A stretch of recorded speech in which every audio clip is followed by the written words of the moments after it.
Hello, and welcome to the Blue Collar Back Office Podcast. I am your host, Dan Murch, and it is a history lesson today, boys and girls. Now, as most of you probably know, Blue Collar Back Office was born out of our construction company. We've been open since 2008, and we run a very successful construction company. Are we the biggest in New Jersey? No, not by any stretch of the imagination. We didn't build Yankee Stadium or anything crazy like that. But we run a successful business. We turn a profit, and we've had growth year after year for going on almost 15 years now. Now, how do we do it? Sometimes it's almost as simple as just showing up. Sometimes that's it. Sometimes we just show up.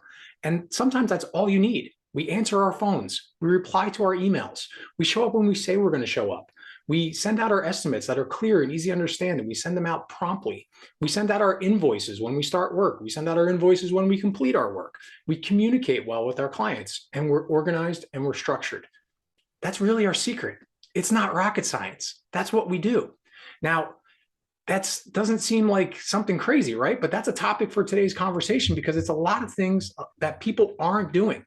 In our industry, sometimes all you need to do is show up to set yourself apart from the competition. You'd be shocked how many people just don't really show up for appointments that they set, or get back to their clients when they send emails, or potential clients when they send emails or phone calls, and work just slides on by. Maybe they're unorganized. Maybe they simply don't have the drive to keep their commitments. Whatever the case may be, simply showing up sometimes is all you need to do to set yourself apart from the competition. Showing up, sometimes 80% of the battle. You show up, you're already ahead of the game. That's it. Now, you really want to set yourself apart from the competition? Show up on time. That's another thing that people don't miss. They just show up whenever they're going to get there, right? That's disrespectful to the people you're meeting with. Now, I understand. Emergencies come up, things happen, but it's a lot different if you have an appointment with somebody at Tuesday at 2 o'clock to send them an email or a phone call and saying, hey, this happened, I need to reschedule, et cetera, then all of a sudden it being 2:15 and they're calling you wondering where you are, and now you come up with some lame, vague excuse. It leaves a lot different taste in the people's mouth and determines whether or not you're going to actually land that work. You want to set yourself apart from the people that show up and show up on time? Well, show up on time with a positive attitude and a plan. Again, don't show up acting like you're doing them a favor by coming to take a look at their work, or you have someplace better to be. Show up excited to be there. Also, don't show up and just immediately go into your sales pitch and tell them all the things that you can do for them and everything that you can do. And, here's today's deal and sign up today and save this. No, show up, listen, find out what their needs are, find out what they're truly looking to get, how you can really add value, and then take it from there. You'd be surprised over the years how many times we've landed jobs that, quite frankly, we had no business landing. We were definitely not the most cost effective. We did not have the best schedule availability compared to some of our competitors out there. But every time they called, we answered, or we got back to them. Every time they sent us an email, we responded. We answered all of their questions. We got our estimates out to them promptly. They were easy to understand. They knew exactly what they were getting and exactly what the pricing was. And there wasn't a lot of questions there. And if they did have a question, we answered it.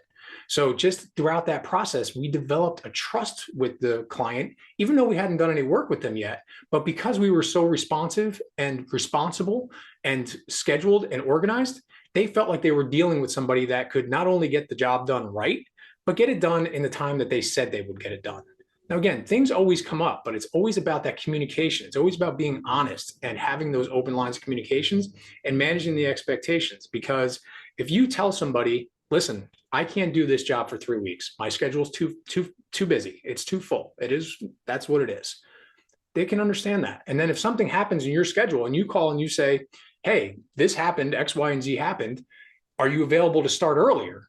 Well, that's a great conversation to make. Maybe they can, maybe they can't, but you're actually exceeding expectations, not pushing them off. Now, if you tell somebody constantly, oh yeah, we'll start next week, and then next week comes and you come up with some harebrained excuse, of why you can't get there, and you push it off another week, you're just creating frustration. You're creating mistrust.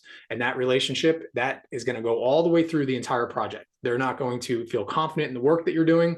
They're not going to feel confident in the billing. They're not going to feel confident in anything. So being honest, organized, structured, and communicating upfront is a way to get success. All right. Now, again, once you've actually landed the job, do the same thing in your business. Organize things properly, schedule things properly, order your materials before you show up for the job. Don't show up and rip apart somebody's kitchen and then start ordering materials.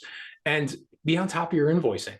You'd be shocked as blue collar how many clients that we've brought on and started to work and found so much lost income just because invoices were never sent out. They forgot to send them. And just you're spending the money, right? Everybody else didn't forget to send you a bill. So you had to pay all your bills, but you forgot to send out your invoices. So now you're not even being paid for the work that you did. That's crazy. It's really hard to recover from that. It's really hard to be a stable company with a stable cash flow, turning a profit when that is how you operate on a day-to-day and week-to-week basis.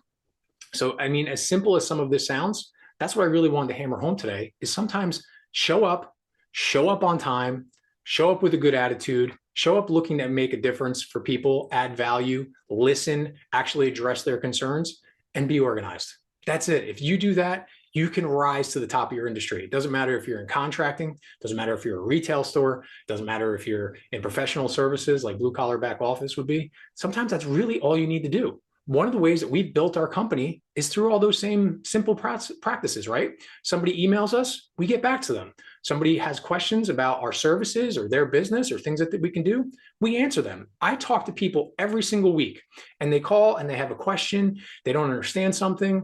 You know, a lot of times they don't turn into actually being clients for us. So it's a 10 to 15-minute conversation out of my day to address their needs, answer their questions. And we find out that, you know what, we're not the best fit. We're not exactly what you need, or you really got a simple problem here. Here's the solution for it.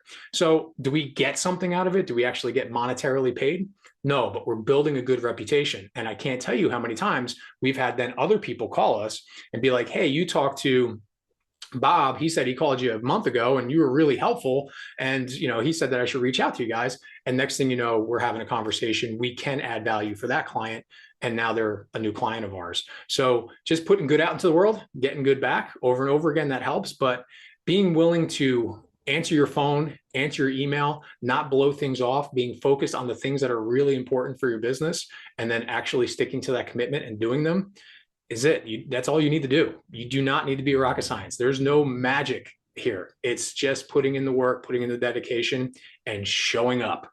That's all. Do that, and I promise you'll have a leg up on your competition, because in today's day and age, unfortunately, a lot of people don't want to do that. They want to sit back and wait for it to come to them. Go out and get it, and you'll see some good results. All right, so that's today's topic. As always, if you guys have any questions, please reach out to me. I love talking to you about this stuff. QuickBooks Online recently put out a bunch of new releases that are very exciting. So if you have any questions about any of those, please reach out to me. Happy to talk to you. Facebook, email, phone call. You guys know the deal. And go out and have yourselves a wonderful day. As I always like to say, do not forget, the rent is due on your success. Success is not owned. It's leased, and the rent is due every single day. So go get out there and pay it. Keep asking yourselves that question. How would the person I want to be handle the thing I'm about to do? Keep putting yourself in that forward thinking mindset and keep pulling yourself closer to your goals. And like we talked about most of this meeting, just be good. Go put good out into the world. Focus on what you can do to help other people. And I promise you, it will all come back to you. Thank you all for listening. Thank you all for watching. Have yourselves a wonderful day, and I'll talk to you soon. Bye.